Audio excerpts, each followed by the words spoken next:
Welcome to Something to Talk About, where we explore the real, the raw, and the rewarding parts of life. Today's question is pretty simple, but not easy. How much of your relationship should you share with outsiders? When you need advice, is it healthy to talk things out, or are you crossing a line? Where does transparency end and betrayal begin? Let's talk about it. Joining me today is Jeff Lee. He is a visionary media executive and leadership mentor with nearly 30 years of experience shaping stories, brands, and culture. From his leadership at BET and Howard University Television to launching innovative ventures of his own, Jeff has spent his career understanding the power of what we share and what we don't. Jeff, welcome to Something to Talk About. How are you? I'm doing good, and I'm really excited to get into the topic that we're going to be talking about today on Something to Talk About. And it is how much of your relationship with either a friend or a romantic relationship do you share with your friends and family? What's appropriate? Let's just start there. I know, Jeff, that so many times people are in relationships, particularly early on, and maybe not so much later on, but early on, and they reach out to their family and friends and talk about challenges or issues that they're experiencing and get their input. What do you think about that?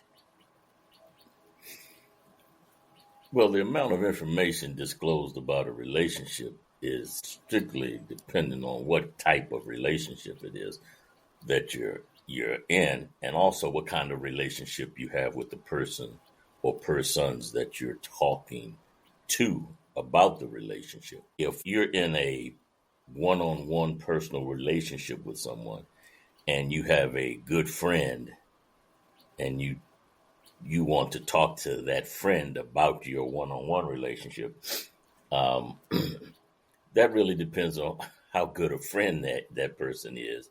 And it all depends on the type of relationship you want to establish with that one-on-one person. If you got a one-on-one relationship that's early in its relationship, there may be more willingness to discuss that relationship outside of that relationship. But the longer that relationship goes on, I think there will be less and less specific information about that relationship that you're willing to talk about Okay, because of the bond that you've established with that person. let's start off talking about this is not a personal relationship. This is a professional relationship. I met you when I joined BET. You had been there for a while.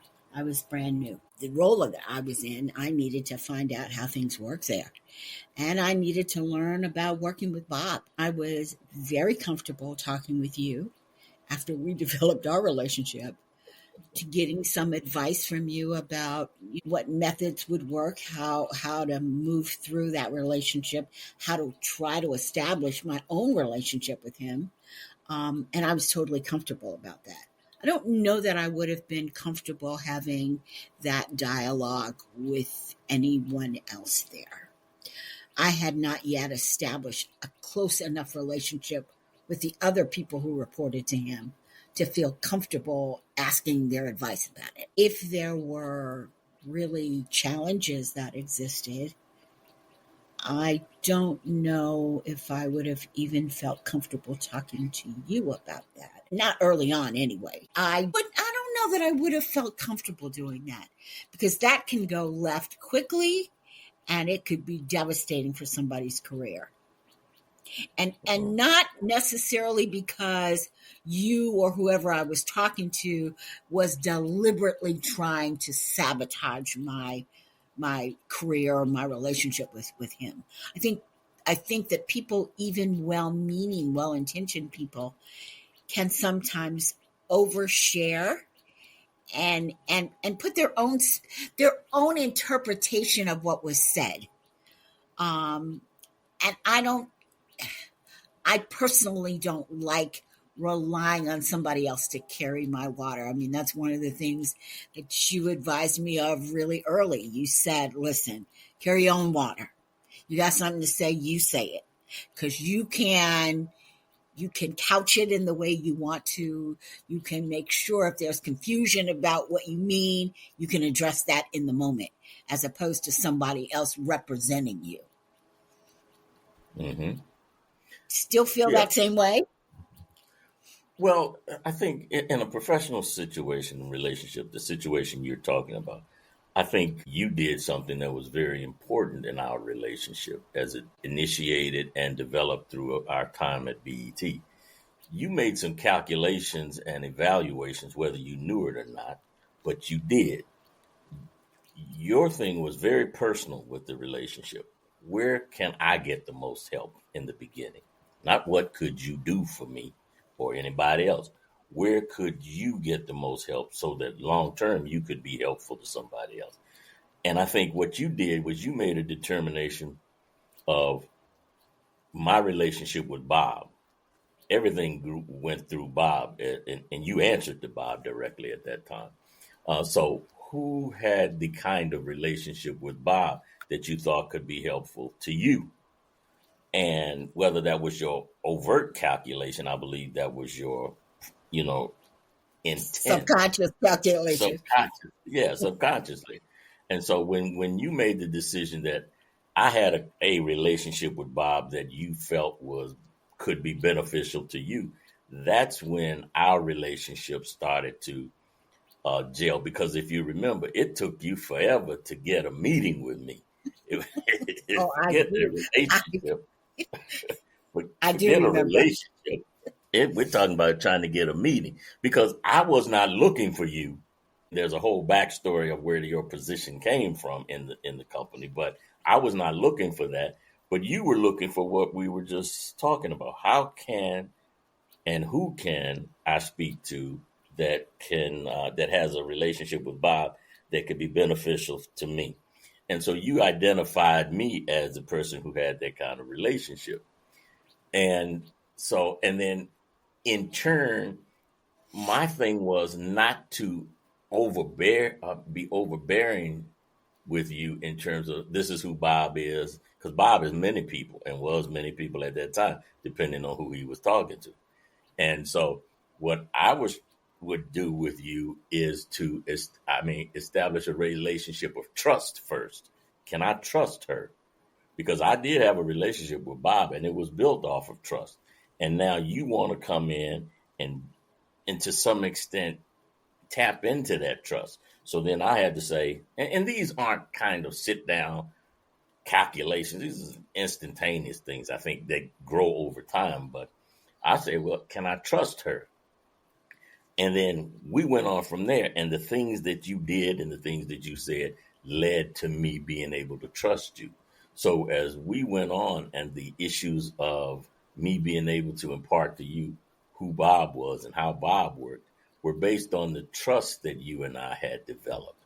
And it developed over time. So I would feed you this much, then feed you that much. When individual situations came, I could tell you how I felt that Bob would react to, some of the questions that you had or some of the issues that popped up. And I could trust you with the answers. Excuse me. So relationships, whether they are business relationships, personal relationships, I believe at their core are built on trust. And it's whether you and I have a relationship and then Bob asked me about you. I have no problem talking to him about you because I trust him and I trust you. Had I not trusted you, I couldn't tell you half of what I told you.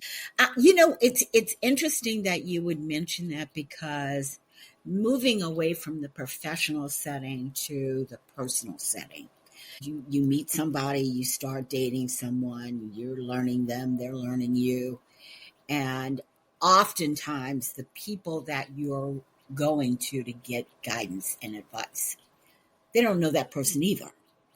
So the guidance that they can give you stems solely from their knowledge of you. and not their knowledge of the other person. Do we agree on that much?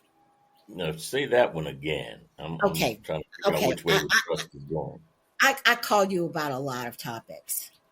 I don't really call you about my personal life, but I would. And if I were talking to you about somebody that I had just met, I was dating, you probably wouldn't know them, but you would know me. And Right. you could give me advice based on my personality, my quirks, the things that you've recognized about me. You couldn't really guide me about the other person because you don't know that other person. Correct. And one of the things that I've heard people discussing is that, when I talk to my brother, I talk to my mother, I talk to my play cousin about Charlie that I've just started dating, and they've given me some advice. And I wonder how legitimate that advice could be, because whoever's giving you the advice only knows one of the parties. Well, at that point, Lynn, everybody's guessing. Even the two people in the primary relationship are guessing if it's an early in a relationship. I heard something once about it was a joke, but it had a lot of truth in it. You have not met me yet. You've only met my representative. So I've been in your company who I think you want me to be and who I need to achieve my goals in this relationship. That doesn't mean that's who I am. So the issue is, are you in a relationship in which you've actually met the real person that you're wanting this advice on? Because you got to know yourself first in any relationship. But it's really important that you know the real person that you're entering into this relationship and not know their quote unquote representative. And so if you're talking to a third party about this relationship, you can talk about what you're willing to give to the relationship, what you're looking to receive from the relationship, but you're not really ready to talk about the relationship yet because you don't know the parties of the relationship. You only know yourself. You're getting to know that person. So a lot of people talk too early about, let me talk to somebody about, how you going to tell somebody about me when you don't know me yet? So take some time. Now, if you're talking about down the road, we've spent some time together, and I believe I'm at a point now where I really know who you are. It could be advantageous to talk to somebody that really knows you. And then when you tell them about this other person and they can give you some advice with some understanding of who you are, because you'll hear things like, now, you won't put up with that, or you can't stand that, you this, that, or other. So they will respond to you in that fashion because they still don't know the other person. They've got to only work off of information that they have about. I hear you. And actually, I agree with you totally. Let me ask you, though, when I do that, even if it's further along in the relationship and I have my perception of who you are, and I share that perception, do I not run the risk of coloring your perception of this other person long before you're able to develop one? Now, I know you well enough to know you don't do that. You will hear me and put it in the bucket that it goes in. This is what she says. But I know you well enough to know that you are going to want to draw your own conclusions about whoever Charlie or Mary or Joe is. That's who you are. But everybody's not like that. And some people, their opinion then will become whatever I told them about you. Mm-hmm. And so often I have found that has happened when there's been a little tiff. Then I resolve it with the person, but my cousin or my mama or my brother never gets past that. And they never like you because long time ago, I told them that you got into an argument with me about X. So I think it's risky. You don't agree?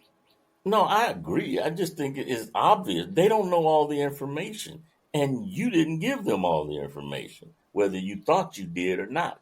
We very rarely, and I mean this amongst all human beings, we very rarely tell the full story.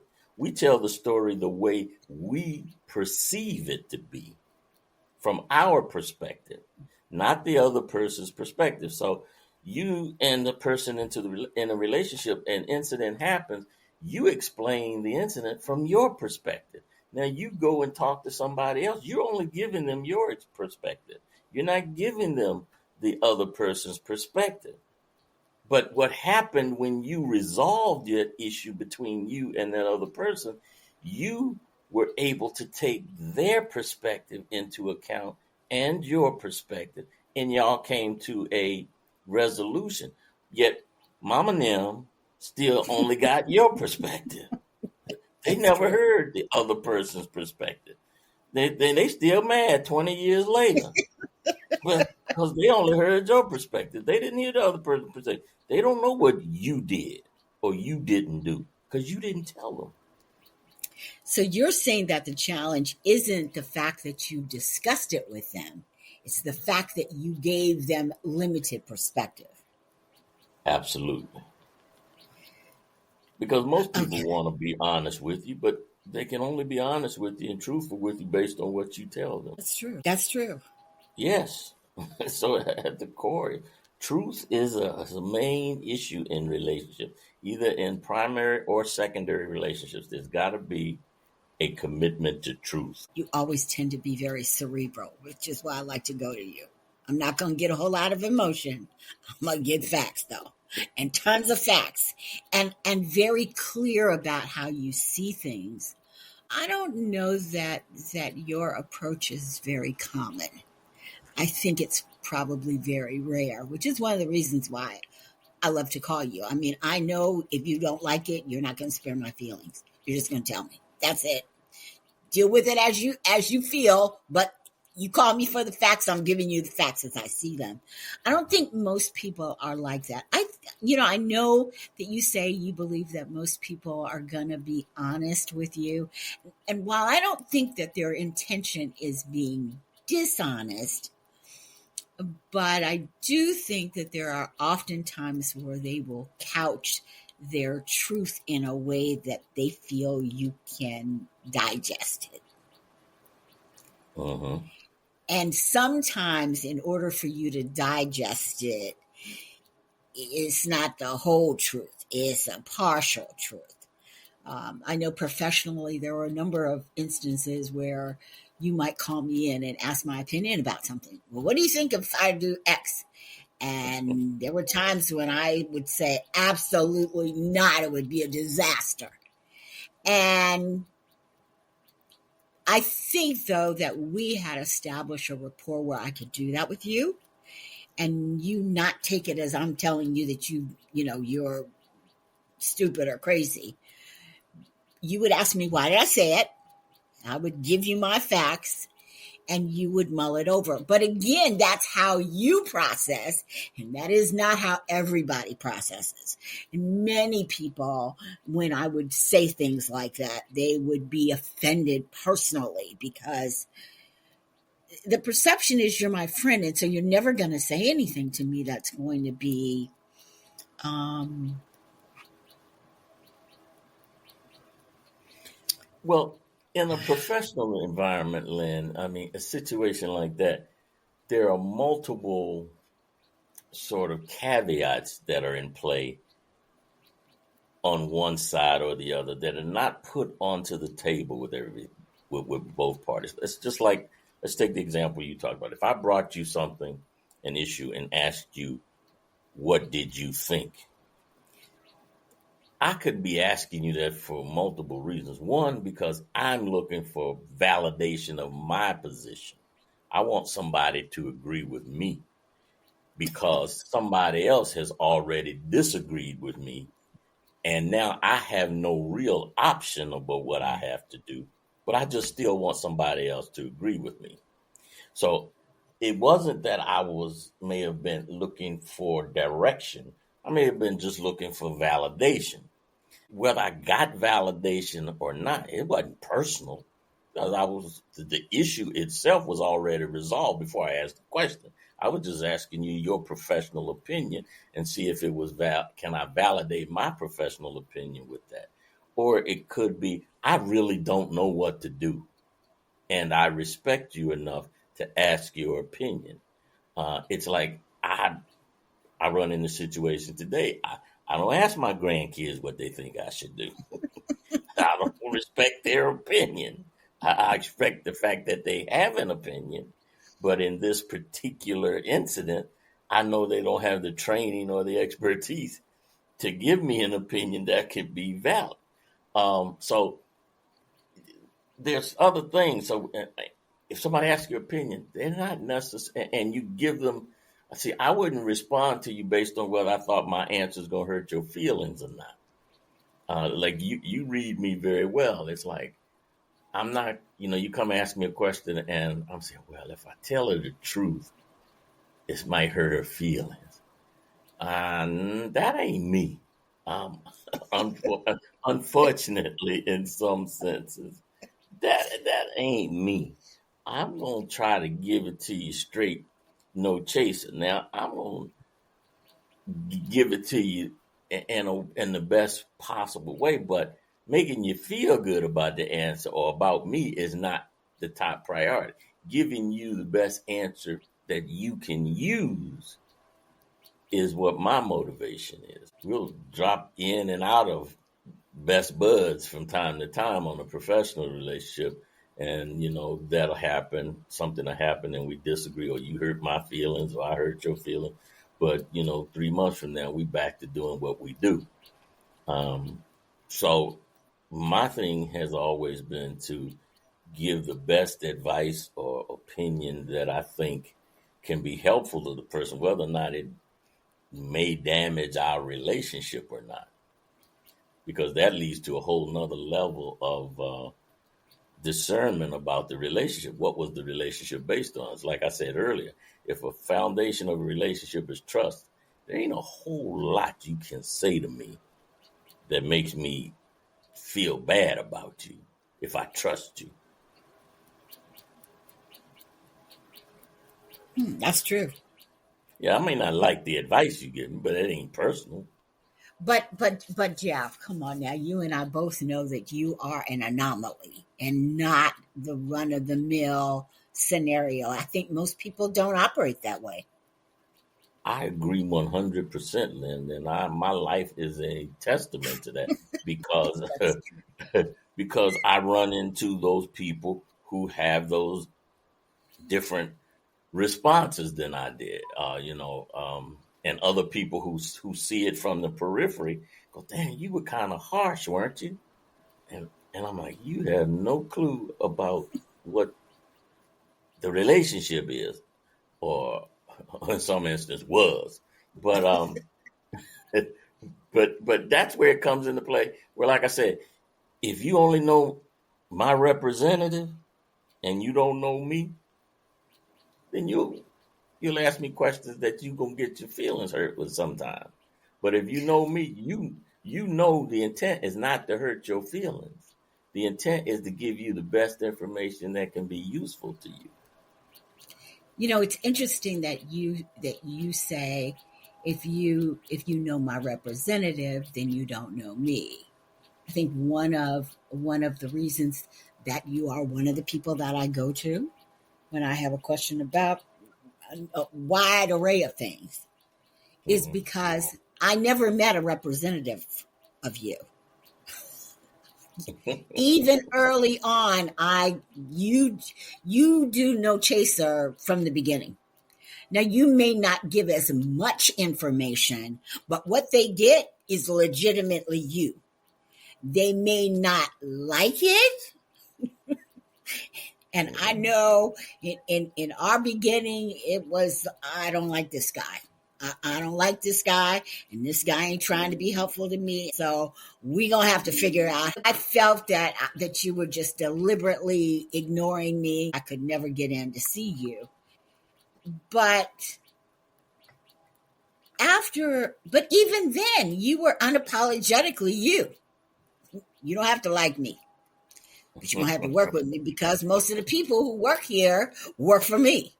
And so over time, I think because everybody kind of showed up authentically, I don't think we would have ever had a relationship at all if I had been wearing a mask. Because you would have seen through that pretty quickly. You would have not respected me. And our relationship would have been surface level at best. Mm-hmm. I would agree. So, but I don't think that's true for most people. I think most people, I do get a mask. And I continue to get a mask until I think they're comfortable that what they're seeing from me is legitimate. And that even in my legitimacy, I'm not going to harm them. Well, that is true, Lynn. I think that about you. I mean, you ever see the play Phantom of the Opera? And one of my favorite songs in the play is Masquerade. You're not going to sing, are And you? no, I'm not going to sing. I'm not going Oh, to sing. okay. But the words of the song, it talks about how people walk around every day wearing a mask, and some people wear multiple masks, depending on the situation they find themselves in. And to some extent, it is appropriate that you know the situation that you're going into, but not necessarily that you wear a mask, but that you understand the situation and use your authenticity to your advantage in that situation, but always being authentic. And so you don't have to remember what mask you wore last time you were in this person's presence or last time you were in this person's office. I didn't have a mask on. I'm the same guy. And sometimes people fall into that trap and then they forget which mask they were wearing. And then that's what causes the confusion in the relationship. I thought, see, last time I saw you, you were this. Now I see you, you are that. And that I ain't got that much brain power. I can't remember. Um, it's like I was at an event a couple of weeks ago. Um, oh, I don't know, 30, 40 years anniversary of Picnic. BT picnic. Yeah. And I talked to so many people who came up to me and had vivid memories of incidents and things with me that I had no idea. I mean, it was just impossible for me to remember hundreds of people and every interaction I had with hundreds of people. But the main thing that they all said to me was that I was the same person. They each one, when they responded about how I responded to them, it was the same person. None of them came and said, well, you did this to me or with me or for me or this. And then over here, you did something different. There was the sense of consistency. And that's how I figured I had to be in order to be successful because there was no way I was going to remember everything. Now, there's something to be said for those people who could, people used to say Bill Clinton, whenever he met somebody, he treated them like they were his best friend and they were just meeting for the first time. I don't have that skill. I translate it into being the same person to whomever I meet so that if I ever meet them again, that they will see the same person. Not necessarily that I'm going to remember everybody that I meet. I don't have that skill. Okay. Mhm. But but because you show up authentically all the time, a person can get several things from you. They always know who you are. If they're coming to you for advice or counsel, what you give them is always going to be coming from the same place. Well, but don't get that twisted, Lynn, because I've had this conversation with several people, and it's a turnoff to some people, but to some people that it's not. I mean, it doesn't mean because I am authentically me, it does not mean I don't present with empathy, sympathy, concern, all of the emotions in the bag. It is just that those emotions come out sort of, they are private emotions with me. Emotionally, I am very private. I'm not a boisterous, emotional person. I remember I had an employee who died, and he drowned in the Potomac River. And I had fired him the day before.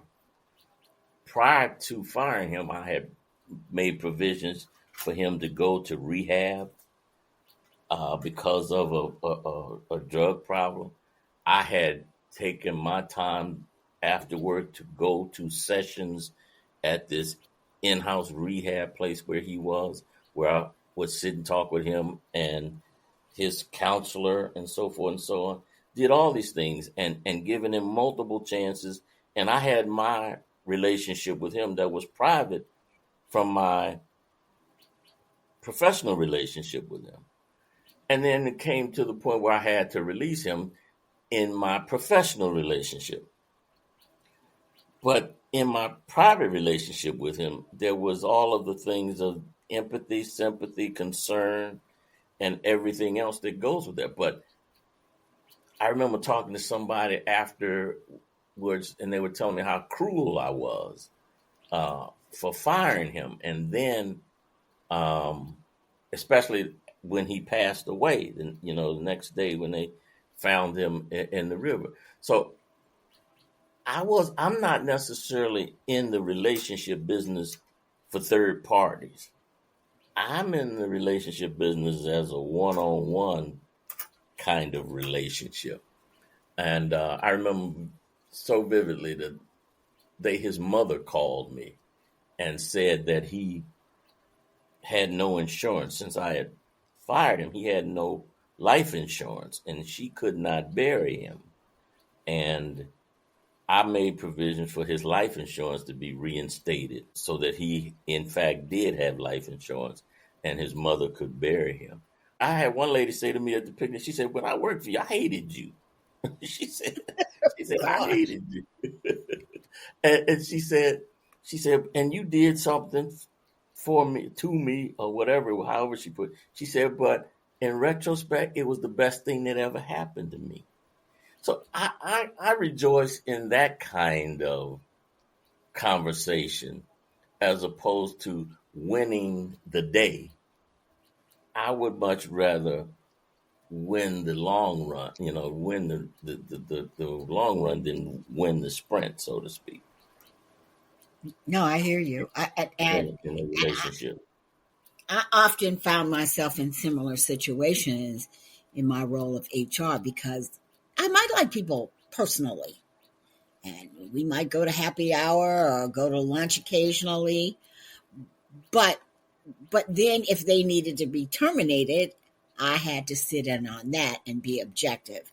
And people don't always understand the difference between how I see you personally versus how I see you professionally.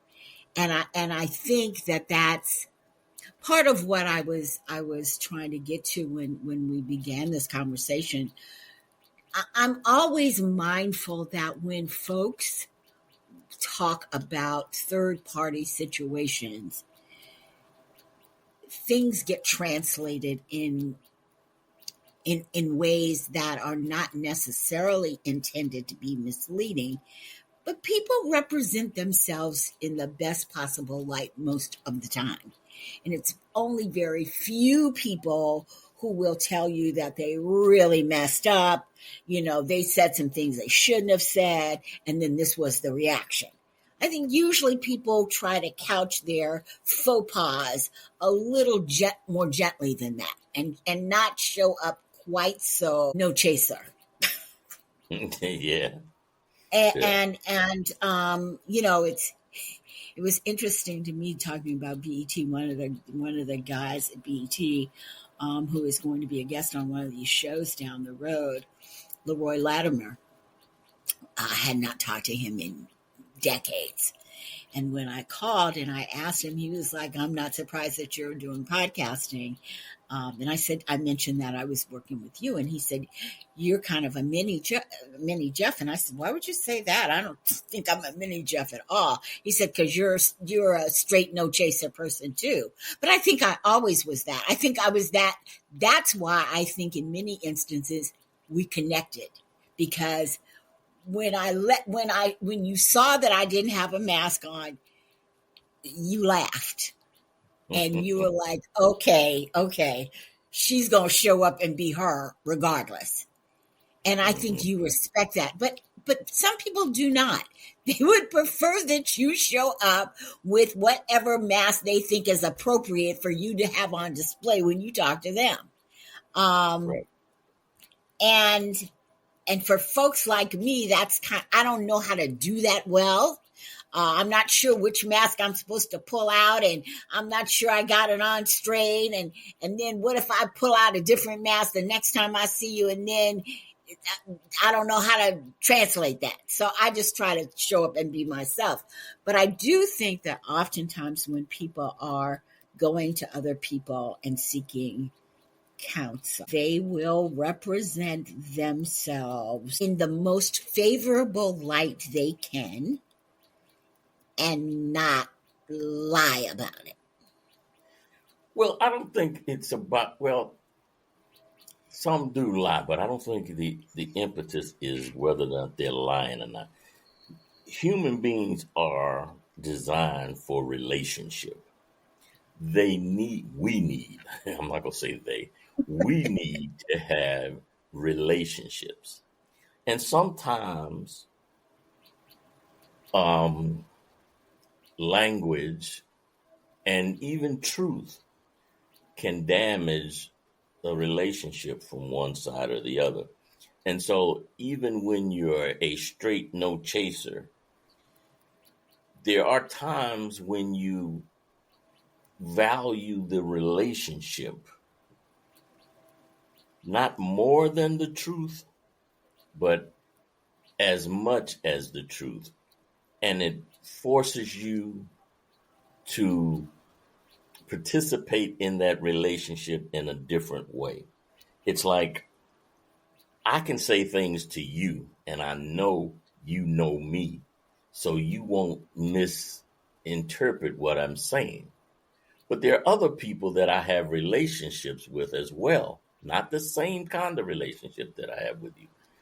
But there are other people that I have relationships that I could be absolutely 100% authentic, and they would take it a totally different way and not understand what I'm saying really or what I'm meaning. And so I can either say, okay, this person or this group, I have to do a different way. And I think that is what, and this is what gets me in trouble, because I think that's what help consists of. Emotional help consists of. It's like identifying what the needs of the other person are and not worrying about what my needs are. It is, what is it that you need out of this relationship? And and it's got to be, can I deliver that? Because sometimes you just can't. You just can't deliver that, what that other person needs, and continue to be authentically yourself or wear your same mask. Can you wear this same mask and deliver something to somebody else that they need? And versus having that same mask on and you deliver that same information to somebody else in a way that, like water off a duck's back, and they keep rolling. And the difficulty is sometimes you don't know who those people are.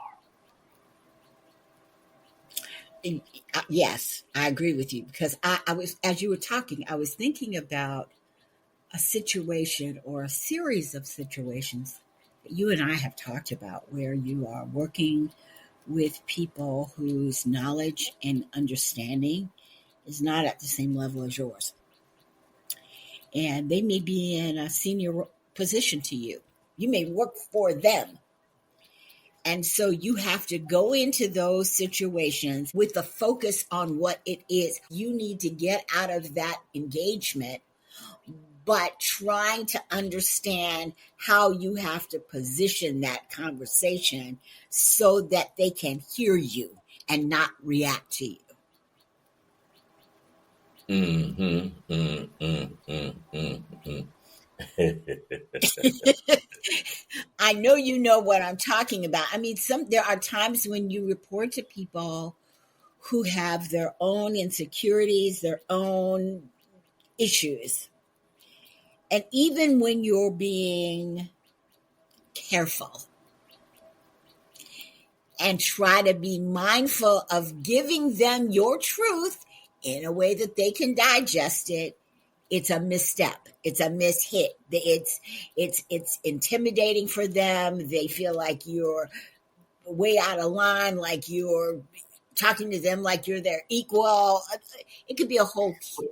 It's one of the most important lessons I learned in management was the ability to manage up, not down, but managing up, understanding the environment, the situation, the personalities, the everything, and even more so than just managing up a level, it's being able to manage up multiple levels.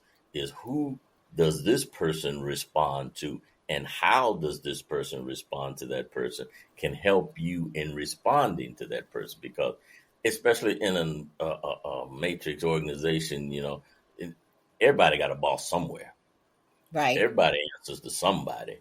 And so you're better off if you understand who your boss's boss is and how they act and respond to that person.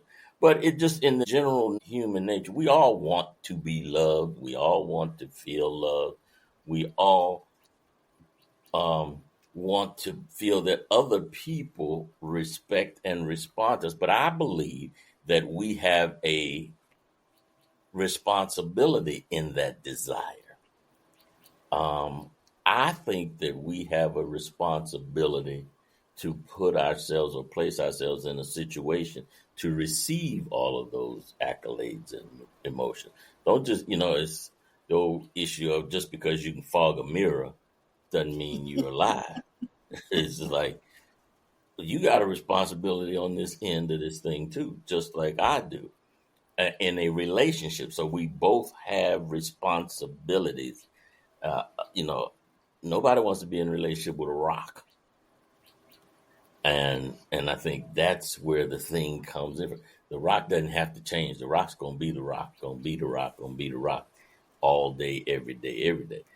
I, you know, we want to be in a relationship where there is consistency, like rocks, one might say, but there's also a situation of empathy, sympathy, and concern, and just outright desire to please sometimes. So there are a lot of different emotions that go into relationships. And I think that's why it's circling back to where we first started. Unless you really know the person and not their representative, you don't have the opportunity to deal with the full panoply of emotions that a relationship has. And when you hit one of those emotions that you're not familiar with, that's where relationships start to fray. Let me just ask you a quick question before we close. Early on in relationships, you are meeting their representatives. We kind of agreed to that. How do you speed up the process of getting past the representative to the authentic person with their flaws? Yeah.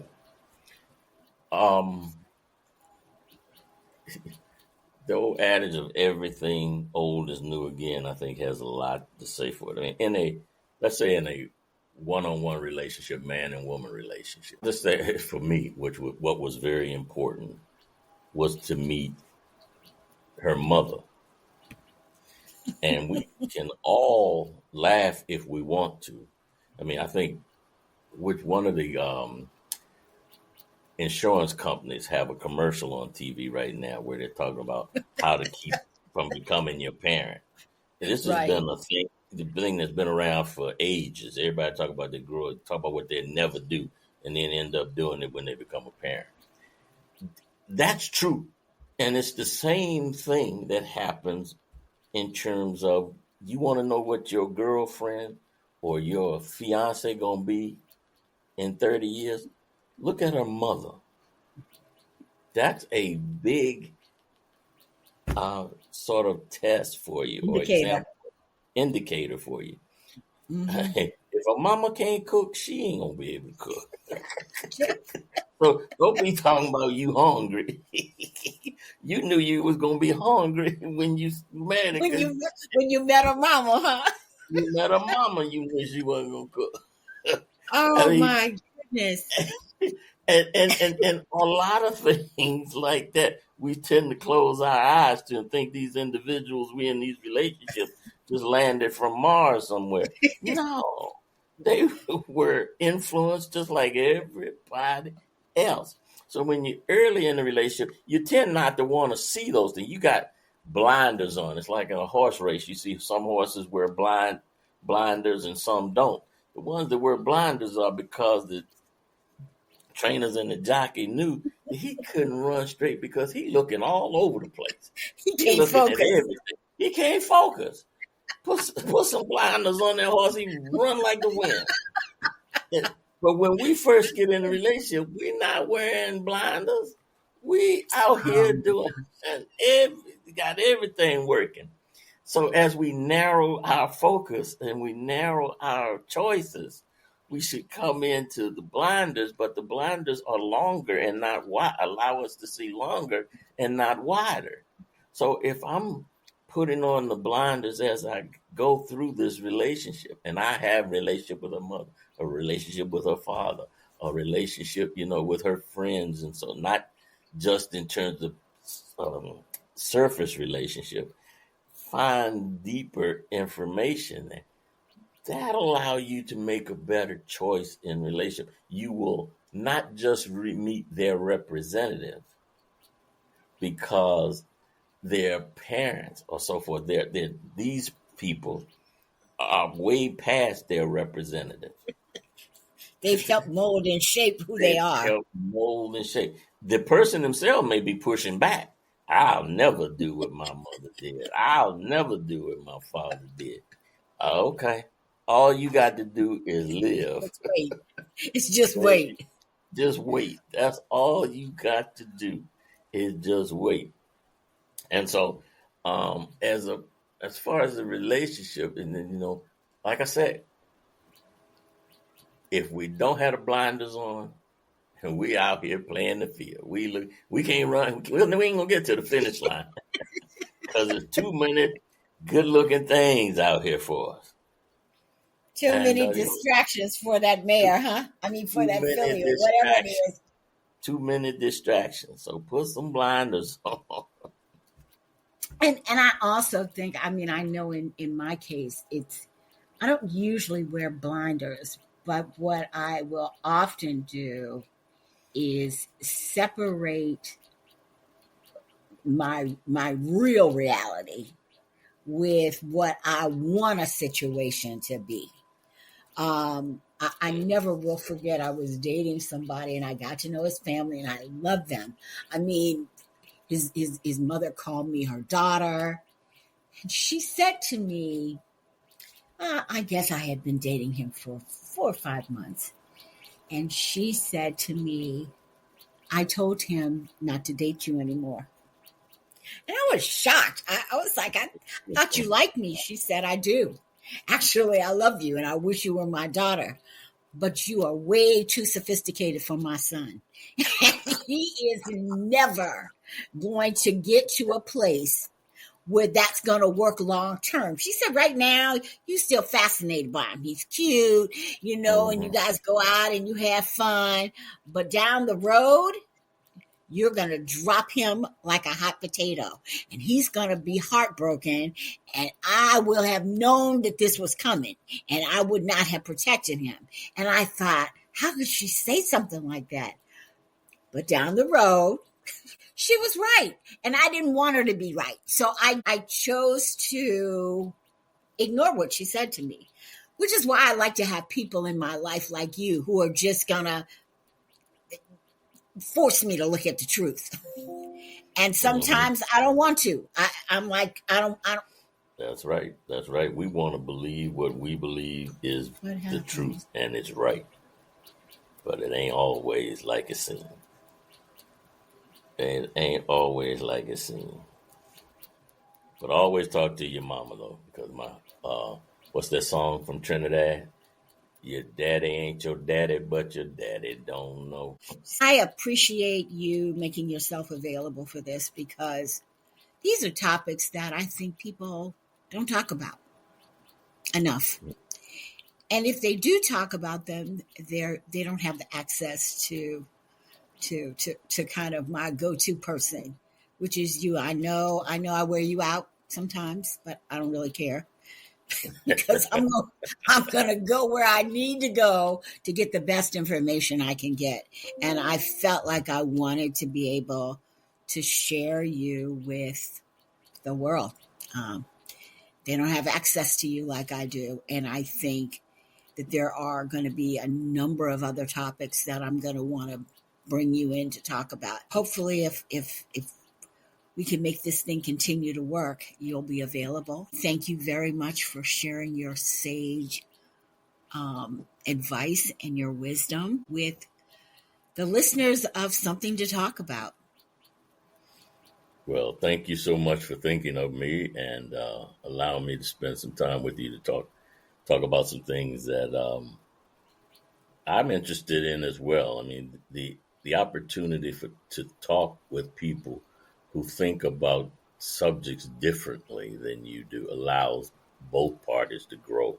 And I think if we all can grow from where we are, we all will be better. So thanks a lot, and I look forward to listening in on something to talk about. All right. Goodbye, everybody, and we'll meet you again next week.